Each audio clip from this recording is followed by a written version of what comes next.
Hello and welcome back to Sharp Scratch. This is a podcast brought to you by the BMJ, where medical students, resident doctors and expert guests come together to discuss the things that we think you need to know to be a good doctor, but you might not get taught at medical school. I'm your host, Zaynah Khan. I'm a medical student in London, and this year the BMJ's editorial scholar running BMJ Student.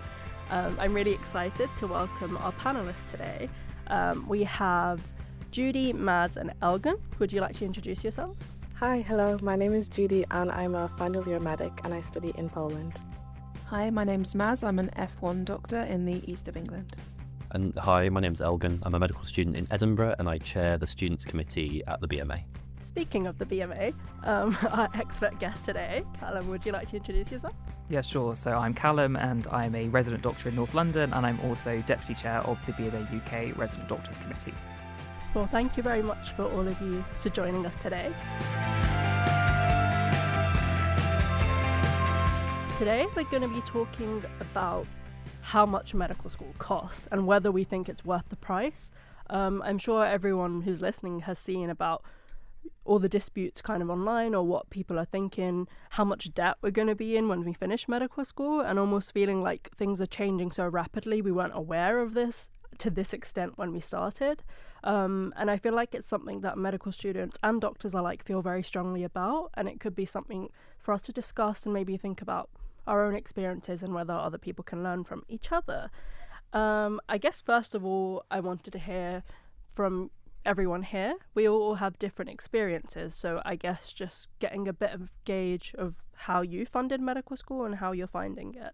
I can start. So I do go to medical school in London. I've taken student loans from Student Finance England for my tuition fees, and I also have the maximum maintenance loan. I do come from a widening participation background though, so I'm also getting some scholarships and bursaries too, which have really helped. And I have also worked as like a student ambassador and like summer schools and that kind of thing alongside medical school and in research to help kind of get things going. Callum, what about you? Yeah, very similar to you actually. So I studied in London for 6 years at medical school and came out the other side of it with £120,000 of student debt because like you, I took out tuition fees for all 6 years as well as maintenance loan. I come from a working class background, so I didn't have any sort of money to support me that I'd saved up. So I worked throughout medical school as well, summer jobs when I went back home to the West Midlands. I worked at Starbucks as well when I was a medical student, and then I accessed hardship funds, and my university had a really good bursary scheme as well. So all of that helped, but obviously I still came out with a massive amount of debt, which is a massive shame. That is like a punch to the gut to hear that amount, but hopefully that's something we can discuss today. Elgan, can I go on to you? So I'm studying in Edinburgh, but I'm, if you like, domiciled in England, so I'm funded by Student Finance England as well. I take out a full rate maintenance loan, I take out the tuition fee loan. I'm studying a 6-year course as well, which adds to the pain, I suppose. And I've taken some part-time jobs earlier in uni. I'm not currently doing so, partly because of placement and getting to the end of my degree. And I'm also currently, I suppose, having the bite of a current drop in my funding because I've hit the NHS bursary funded years. This is my first year of the NHS bursary, which is a bursary fund given to me in lieu of maintenance loans, but then I get a reduced loan from Student Finance England, which then gives me about a £3,500 funding drop this year and next year, which stings a little bit. It's difficult to manage it. It's propped up by university additional funding, which is great for me, but doesn't mirror, that's not everyone else's experience. And it's actually something that the BMA is campaigning to change, specifically to try and get rid of that funding drop, because it's unique to medical students. And we last year surveyed about 3,500 medical students to hear about their experiences of it. And it's pretty damning, the evidence really, in that every medical student domiciled in England particularly experiences this drop, and it causes a majority of students to consider needing to take either additional part-time employment or have their mental health impacted by their financial situation. And we've got 40% of the medical students responded to us thought about pausing or leaving medicine primarily because of funding. So I don't think my situation is unique at all, but that's definitely biting me currently. And I'm sure a lot of the listeners can relate, but hopefully there'll be a sense of community here from sharing our experiences. Mads, can I come to you? Yes. So I was still am married, and we own our home, and I worked in a different job before I went into medicine, and so we were a two-income household and paid our bills and for our cars and all of the normal things that people pay for. And so stopping working and moving on to a student loan was a massive part of the decision of whether to go to medical school or not. And I had a full maintenance loan and a full tuition fees loan, and it was an enormous financial burden to go from working in a office job to then receiving, the £9,200 a year. My husband ended up having an enormous chunk of his salary just to kind of keep us afloat. Because I also did an access to medicine course, I have in the region of about £110,000 to £120,000 of student debt that I presume I will be paying off for the rest of my career. And I think I've already accumulated about £3,000 worth of interest on it. So I opened it and looked at it the other day, and I just thought, there's nothing I can do to change that. I'll let that sit where it is. It's the price you pay. Everybody's in the same situation. It's the price that you pay at the moment to do this job, and you kind of just have to want to do the job enough to take on that level of debt, I think. Yes. I think you've made some really interesting points here that I'd want to discuss. So we'll get to those in a bit. Before that, though, Judy, can I just ask about your experience? So I study in Poland, and my degree is very much self-funded. My undergrad I did in the UK, so I did take loans from SFE. I did a 2-year medical sciences degree. But at the moment in Poland, because there's no tuition sort of loan available for us, I have had to fund the degree by myself, and mostly from my parents. And with our university, we can have like sort of different payment timelines with them. So we can split our payments up into 4. So the amount that we are paying annually is quite similar to what would be paid in the UK in pounds as well. So it sort of works out to around the same amount. And I think because of that, and like because of not having a loan or having any sort of bursaries or anything, I have like had to pick up work as well. So I work as a bank healthcare assistant, which I think is very busy, because when I have like a break or anything in between uni, I go back to the UK and I work those couple of days, and then I'm also balancing studying for like various exams and like various tests that are upcoming. So it is quite stressful. And also, like, when I am still like in Poland, I do like tutor online as well, just to sort of have money for like my day-to-day like living and stuff. So I think in terms of like the financial pressure, it is quite similar. Just the differences being like self-funded and having like the different sort of payment schedules. That's really interesting. I've got quite like a similar experiences between us, but also quite different ones. But it sounds like the common theme is we're all a bit screwed.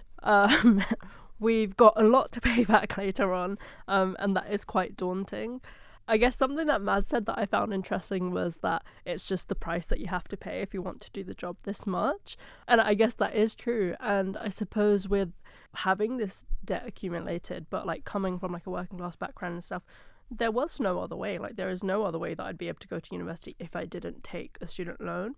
So it's kind of like at age 16, 17, when I was applying, these were not even thoughts in my head because it was the only way to get into university. So it kind of like, it's a bit of a catch-22 kind of situation. And now you're here and you're thinking about the journey you have left, but it's so intimidating, even with the course itself being difficult and whatnot. And then to think about, oh, and the money situation is going to be rubbish too. So Callum, what was your experience? Yeah, I mean, it really resonates. And I think you made a really good point, like you're 16, 17, making a massive financial decision that we are now paying back for 30 years of our, which is essentially maybe our whole working careers. Students now are going to be doing it for 40 years, like all the way to retirement, essentially. You're signing up at 18, maybe 17. You're not old enough to drink, but you're making a massive financial commitment. You know, I come from a working class background. I don't have any doctors in my family who would know about any of this. The only way that I could become a doctor, and, you know, I'm really proud that I've done it, the only way that I could do that is by taking on this massive debt that I'll be paying hundreds and hundreds of pounds a month for the whole of my career. And I think that's really stark when you compare that to people who come from a wealthier background who don't necessarily have to think about that. Their take-home earnings are much, much higher now. I think it's really sobering. Only 13% of doctors come from a working class background. It's really no surprise that that's the case because it's just so expensive. I think there are probably lots of people out there now hearing us talking about it, seeing the news and thinking, I just can't do that to myself financially. And we are discouraging people from a wide range of backgrounds. Mm-hmm. And it means that medicine doesn't reflect the patients that we treat. And that is really sad and it's bad for patients. Mm-hmm. And the only way that we can change things is if we change this sort of horrific student loan situation to encourage those people into medicine. I don't see any other way that we can encourage people if we don't. I definitely agree. And I think even the culture shock of getting into medical school and being in that environment, I remember my first dissection, kind of a dissection session. One of my best friends, who's also from a similar background, was in a different group, so we were separated. But later on he came out and he said that one of the people in his group asked casually, so where do you go skiing? And I was like, oh, we come from a very different background. But I guess it's kind of not feeling represented in that sense, but also it's like you're saying, it's bad for patients because we have these kind of experiences and stuff where we can provide really excellent healthcare if we're just given the help to do it. But yeah, I was wondering, so these are our experiences. I'm actually not too familiar with what the situation is like generally though. Elgan, I wondered if you knew what kind of the funding situation is at the moment. Medical students are financed like most students in the UK. It's complicated and different between different devolved nations as well, and whether if not you're in England.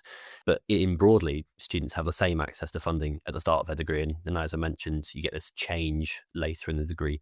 Across the 4 nations, there's usually a similar structure of having at the end of your degree a switch to NHS funding for your tuition fees, but also for your maintenance loan. And the link I wanted to just make with widening participation as well, from what Callum was saying, I think that widening participation is pretty sort of fundamental to or linked with finance. We know that widening participation is an important thing in medicine. It's been recognised by most sort of big stakeholders. Most of the sort of decision makers agree that we need to improve widening participation. And I think that finance is probably the number one barrier to it, really. The evidence that we've got shows that people from widening participation backgrounds have worse financial experiences at medical school. They take on more debt from student finance. They have less access to financial support from their parents or from other sources. And that then negatively impacts them. We need to have a more diverse medical profession. And I think finance is the biggest possible barrier to that currently. I think I definitely agree. And I was speaking to, so at King's College London, they have the extended medical degree program, which is widening participation entry situation. I was talking to the course lead and she was talking about how it's been 25 years of the course, but at the beginning they were really struggling with retention. So even if you kind of widen access in enabling entry, because of those financial situations, people drop out so much towards the end. I think it was 50% were dropping out at the beginning of that course specifically. And I think that's so disheartening because I guess we all know how difficult it is to get into medicine, especially having no doctors or anyone that you know in this profession. I don't know, it's such a shame that finance is such a big drawback that's holding you back from continuing. We've been talking a little bit about changing costs, I guess, or not being aware of changes that are made. I wanted to offer a bit of a different viewpoint. I've brought in a clip from Tom Nolan, who's one of my colleagues at the BMJ, and I thought we could listen to what he had to say and discuss. Tom Nolan, I'm a clinical editor for the BMJ. I'm also a GP, and I also help run a integrated BSc in primary care at King's College London. So when I was at medical school, that was over 20 years ago now, the situation then was that we had to pay tuition fees of around £3,000, I think it was, per year. And in the 4th, 5th and 6th year of my degree, we also had an NHS bursary which helped contribute to my costs. I think looking back, it was funny, I grew up in Preston in Lancashire. I always thought I was from quite a middle class, fairly well off background, until I got to London and found that I was probably one of the only people who had a means tested student loan and also had to work all my holidays and actually during term time as well, just to be able to make ends meet, to pay off my my tuition fees and pay the rent, etc. So yeah, I think it was tough at the time. I did enjoy working actually. The part-time work was fun. I got to do some research work, bar work, and filing. I think my filing job was probably my favourite. I think those all helped me. I took some skills from each of those as I go through, went into my career. Knowing what I know now about tuition fees and how the system is structured differently, I don't think I would have entered medical school knowing that I would have to pay such high amounts of fees, and knowing that I'd be paying that off for a lot longer than I had to. My student loan by the end of my 6 years of study was about £40,000. It probably took me 10 or so years to pay that off out of my earnings, and that felt like a huge amount and a huge risk at the time. But I think that's probably dwarfed by what you'd have to end up paying off these days. So yeah, I'm a little bit sad about it. I think actually the old system helped people like me from backgrounds that probably wouldn't traditionally consider medicine or would be put off by the cost of it these days. And I hope that there might be a better system that can come along and replace what's there at the moment. When I first heard that, I guess I was just really, I don't know if shocked is the right word, but I guess what stood out to me was that Tom said that if he knew how, like, if it was the same price as now, he wouldn't do it again. So I thought I'd go around and ask you guys what you think. Callum, what about you? It's really hard. I love medicine. I'm so glad I did it. But I do really think that I share that experience with Tom, that if I looked back now, what I've saddled myself with, the debt that I'm paying, on top of the double whammy that your pay has gone down in real terms and that you don't earn as much as a doctor as you did when you had those £3,000 loans, or even shockingly when they were completely free. I do think I'd seriously reconsider it for so many reasons, but I think finance is such a big one.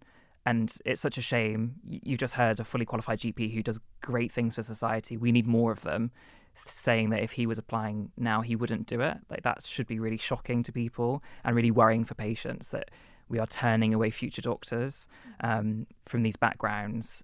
I still think that my part-time job is the reason I got into medicine, and it gave me so much experience. If those people get into medicine, they'll be brilliant doctors, but we have put up so many barriers. So yeah, I think I still have to seriously reconsider it, which is a shame. Mm-hmm. I think that definitely is a shame. And it's also interesting how quickly that's changed, because you were saying in terms of like real term pay and stuff going down. I feel like, I was applying to med school like during COVID times. My teacher at the time when I was applying in sixth form said to make sure that I knew I wanted to do medicine, because the pay probably wouldn't be great, but at least I'd have job security. And to have that like ripped from under my feet just in the span of a few years is like astounding. And I don't know, it's really daunting. And I think it's such a shame to have such a big part of our lives change with no say. But yeah, I was wondering, what about you guys online? Do you think if you could go back to when you were applying, knowing how much debt you're going to be in, would you do it again? Judy?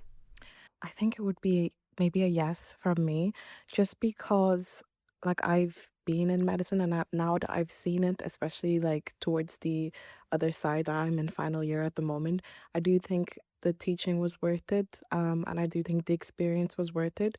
But I think, like, generally in terms of information of how much it would cost, I don't think I was that well informed at 16 or at 17, and I definitely think that was something that would have been helpful to know about.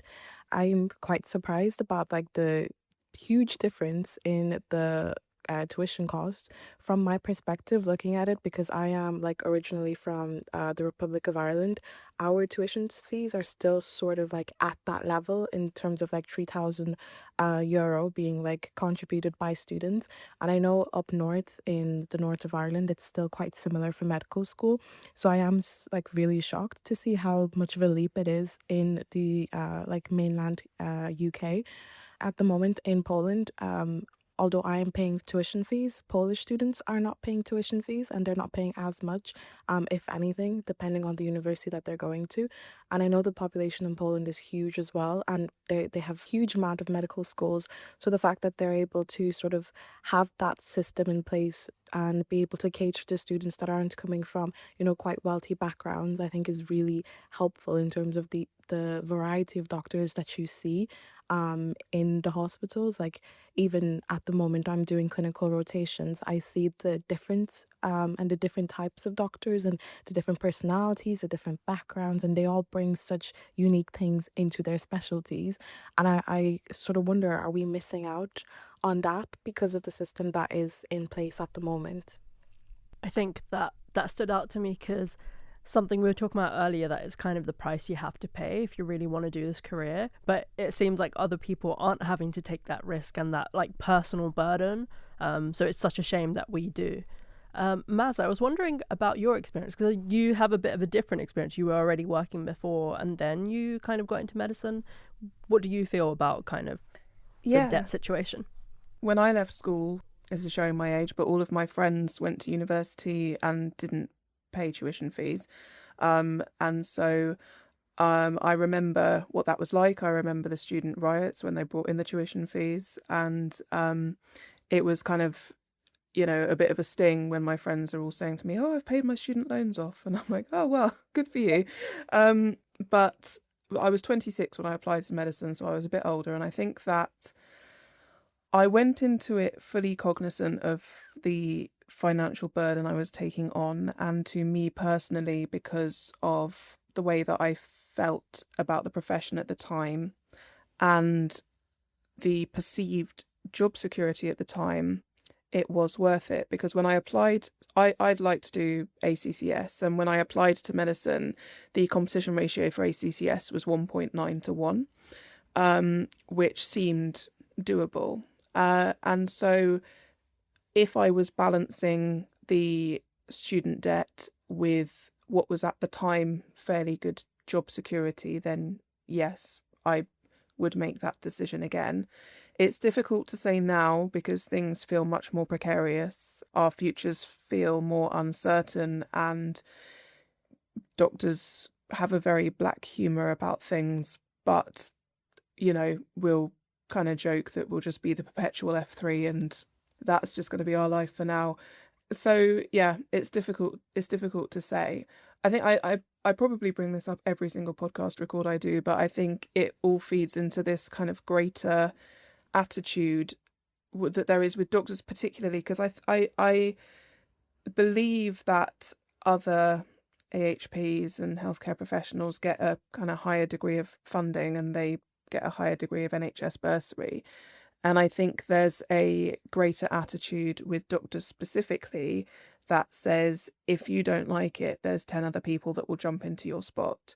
If you don't like it, you're lucky to be there. Like, it's very difficult to get into medical school. And that's it. That's the attitude, that if you don't like it, don't do it then. We're not desperate for you. We've clearly got more than enough doctors. We've clearly got more than enough people who want to go to university. And so I don't think there's any real motivation to take these loans away from us or reduce the interest rates or anything like that, because there will always be people kind of backfilling those who can't or don't want to do it.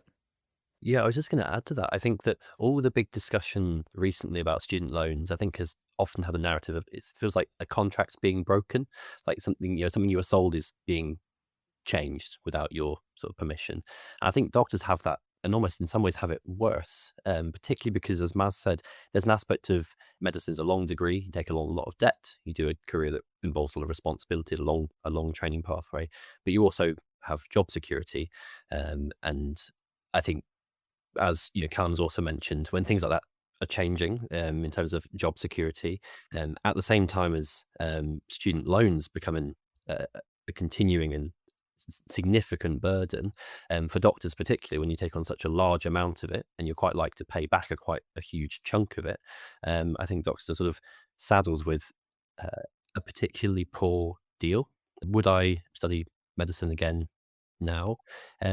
I think personally for me, I really hope that I would, because I've seen, I think, what a beautiful all the beautiful thing it can be. I think the work is fantastic, and I think the job, in some ways, particularly in the context of debt as well, is difficult. Mm-hmm. I think like having things change and being sold one thing and finding out that it's completely different is probably what kind of affects me the most, because I think going into medical school, I know as a career it's what I want to do the most, but in terms of, I really enjoy being a student.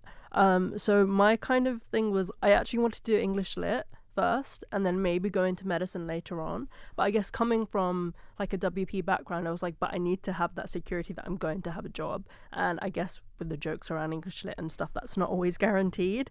But it seems now with medicine that isn't guaranteed either. So in a way, I'm like, well, maybe I should have just done it, and then I could have gone on to kind of trying to pursue grad medicine later on. But I guess it's one of those things, we're here now and we have to make the most of it or the best of it. But it's kind of a shame. I was wondering though, Elgan and Callum, you both are involved in the BMA, and I know there's a lot going on even right now with the funding and like campaigns. Do you want to share a bit more about that? Yeah, so I'll go first. So as part of my role as Deputy Chair of the Resident Doctors Committee, my portfolio is terms and conditions and negotiating. So it's obviously a very busy time for us in discussions with the government.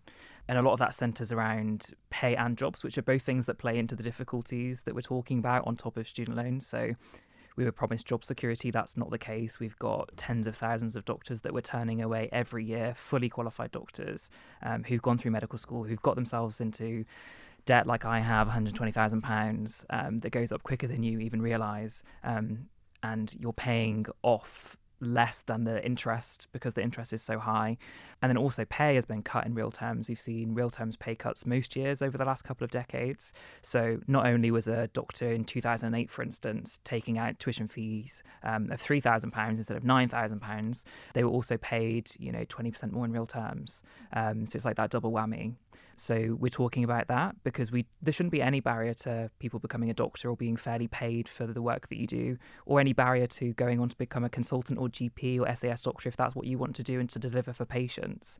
And Maz mentioned sort of being stuck as that perpetual F3. That is not good for anyone. That's not good for the doctor who's invested so much of their life, their money into becoming a doctor, but it's not good for patients because you want to be delivering waiting lists, doing surgeries, and you do that by getting through training. So we're trying to address all of these things. We've raised student loans. They're a massive issue. I know lots of people who graduated from medical school with, multiple overdrafts, multiple credit cards that they're still struggling to pay off because they're also paying their taxes and then also all of their tuition fee repayments as well. So it's really difficult. We've raised it with the government. It's not something they've been willing to do anything about so far. But I think, we are the generation of £9,000 tuition fees. I think this noise is going to get a lot louder as people start to realise what they've got themselves in for.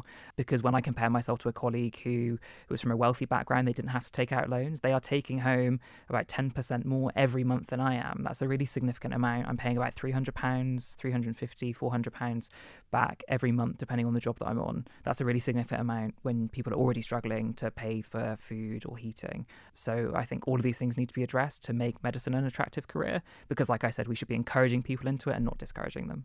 So as Callum says, student loans are a massive issue and they're raising it with the government at a resident doctor level. So we know that's sort of one part of the finance problem. And I suppose the other part is the problem at medical school with funding. It's different in different places, a few different devolved nations, but there's a pretty universal experience of having a funding drop at the end of university. It's basically like a funding cliff edge. It's almost like we've sort of been forgotten about, or it's an error in how it's been planned. Medical students uniquely have a drop in available funding at the end of their degree that they can't replenish. There's no additional avenues to get that. You literally cannot get any further money from your student finance agency to cover what can be up to a £4,500 funding drop. So that's what the BMA is campaigning about in England.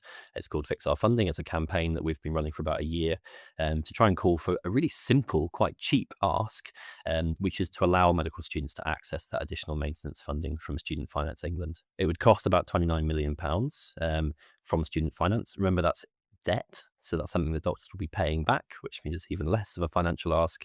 It's about 0.1% of what Student Finance England loans out each year. And we've done a fantastic job. I think students across the country have done a really good job of raising this issue in media, to MPs, We've told the government about it. We've met with the government about it. They know about it. They know exactly what the issue is. And even in recent changes with how student finance will be in the future, called the lifelong learning entitlement, that difference for medical students, that sort of drop, that unique situation, is still written into it. We're accepted as a clause that medical students will not have access to full maintenance funding. So I guess that's my point. Like with Callum has said about student loans, the government knows about it and they haven't yet made any commitments to change it. So we need to keep going. We need to keep campaigning. We're going to keep campaigning. We hope that students keep campaigning to both make it so that we don't have this current situation of students. I've spoken to students who are using food banks in medical school. I've spoken to students who are living in their cars at medical school. I've spoken to students who have taken interruptions of studies or have completely dropped out of medical school because they can't afford it. And I hope that the government sees the sense in changing that. Yeah. Well, I hope so too, and hopefully this can get the word out a bit more too. For the final section of this, I want to offer a slightly different viewpoint. I think when I was preparing for this, I just felt like I was kind of delving into like the doom and gloom, and like getting progressively more intimidated by the debt. But I have a voice note from Shivali, who's a doctor and another editor at the BMJ, and she has found, well, actually, I'll let us hear it from her and then we can discuss. So I was of the generation where we paid just over £3,000 a year to go to medical school, and you also got maintenance loans and grants on top of that, means tested, of course. And I guess whilst I was going through medical school, it was not a cost that I thought about, to be honest. I was always told that, this is the best loan you could ever get in your life. But I guess now that I compare it to my sister, for example, who's paid £9,000 a year and has so much more debt, I can see how much more my debt is going down more quickly because just of the relative amount. I feel like it was a good deal when I was going through medical school. I was getting a medical degree for the same amount of money as someone that is going to far less lectures. I was at medical school like 9 to 5 every day, whereas some people are paying the same amount of money for going to medical work for other degrees that are kind of, one lecture a day, for example. As you feel, obviously it's really expensive, but at the same time, I think we have to bear in mind what I said earlier is that we're getting so much value for that amount of money, all the kind of teaching time, contact hours, much more than all other courses. And yes, there is a challenge that you might not get a job and so on, but the medical degree in itself, I think, is so valuable. And of course, like within medicine, there's so much you can do, but also outside of medicine, a medical degree is perceived as carrying a lot of weight. It gives you opportunities into so many different fields that I still feel like it is worthwhile doing. So I think my simple answer is yes, I would still go into medical school and do medicine, but I do agree that you probably need to give consideration to when you want to do it. If it is something that you do as undergrad, I think that you don't have as much life experience to know what you might want to do with your medical degree rather than if you do that at postgrad level. I guess the sentiment is almost similar, that she got a much better deal with the 3,000 and was able to pay it off. But I guess, I don't know, I wanted to end on a bit of a hopeful note that perhaps, medicine does have like innate value, even outside of clinical work. I know Shivali's also worked in the US, not in healthcare, but like in health tech and consulting and stuff. And she was talking about her colleagues in the US, and I think they pay more. It's a 4-year degree, but I think their debt in the end is about 150,000 or 200,000 US dollars. But then there is the other side of things that they get paid a lot more. So as resident doctors there, I think they get paid about 60,000 US dollars. I don't know what that is in pounds. And this is all according to the American Medical Association. But that does go up a lot for when they become attendings and that sort of thing, which I guess is the difference here that it doesn't. But I don't know, I hope that, the BMA campaigns can make a difference. Hopefully the government does listen, and hopefully we are not forgotten and our voices are heard too, and our financial situations are taken care of. I wondered if anyone else had any thoughts or reaction to what Shivali said, or any other points that they wanted to add. Yeah, I mean, I totally agree with Shivali that it's really valuable. Like, the teaching that you get is so important. We spend a lot of our teaching time on the wards with patients, providing extra time that doctors don't always have. We're so understaffed that often it's the medical student that famously gets the most time to take a real history, and you find out so many interesting things that are useful to the doctors and the rest of the team because you have that time. It is so valuable that we should be supporting medical students and secondary school students who want to become doctors into doing it. And I spoke earlier about barriers, and I think that is the massive thing. Like, we don't want anyone to look at the funding situation or the pay situation or rotational training or the lack of job security and for them to not apply to medicine as a result. We have young boys and girls who want to become doctors. I really vividly remember the first time that I took to the picket line outside Haylingden Hospital in northwest London, and a young girl came up and she was crying her eyes out, and I thought we'd upset her about striking, and she'd just been accepted to medical school that day, and it was the first day of striking, and she was just like, thank you so much for what you're doing. And she stuck with me for so many reasons as I've got more and more involved in the BMA. But I think about her, she's probably in her third, fourth year of medical school. She's about to hit the funding drop that Elgan's talked about. I would hate to think that she dropped out because of funding, or that she was struggling, having to choose between food and heating, any of these variety of things, and that she doesn't get to become the doctor that she obviously was so passionate about at that time. We need to stop putting barriers up. We need to make it easier to get into. So I totally agree with Shivali that it's valuable, and that it's worth doing. But as a result of that, we should recognise that value by funding people properly. I agree. I think the degree is so valuable. It's so valuable to us. It's valuable to the NHS. I think that's why we shouldn't, as students, as doctors, just accept current funding or finance as it is. I think we can all together make a change to this.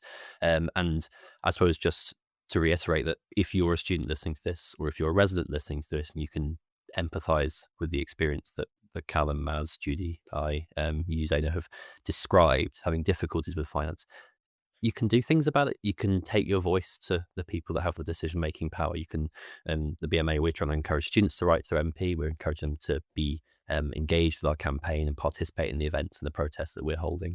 At the student loan level and what Callum's doing, there's an ongoing resident industrial action campaign currently in England. And it's in that context that Callum was able to talk to the government and share the views of residents from a position, if you like, of collective power, to not accept the current situation and ask for a better solution.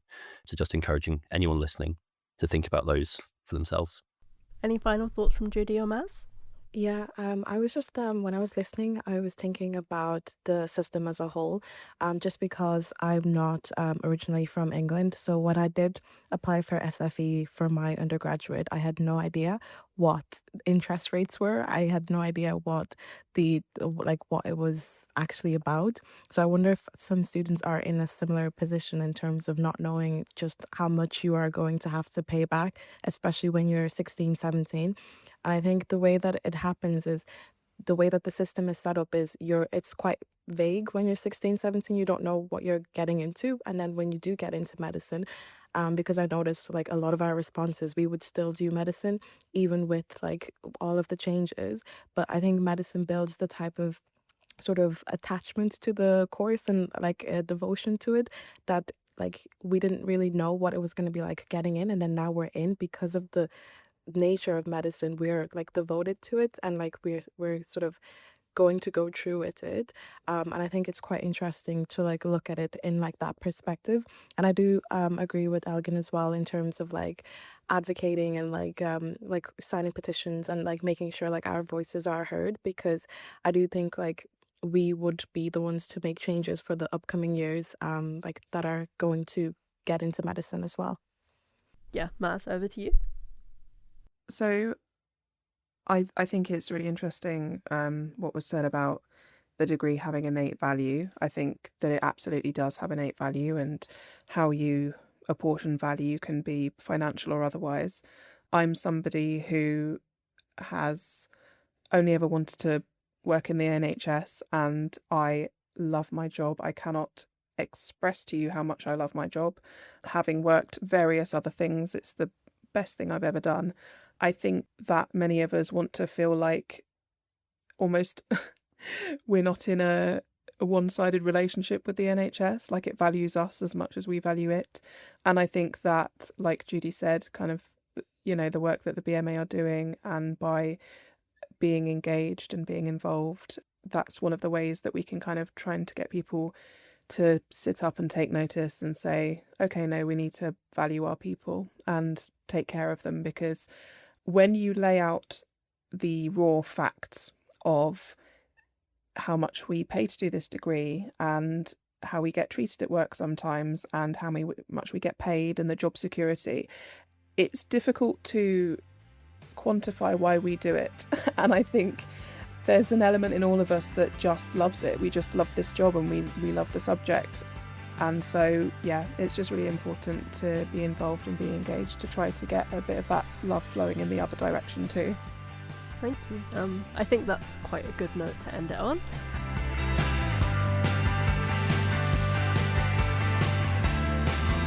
I want to thank you all for coming on to this episode. It's been good for me to get more of an idea of the funding situation, but also find a little bit of hope, hopefully, for the future.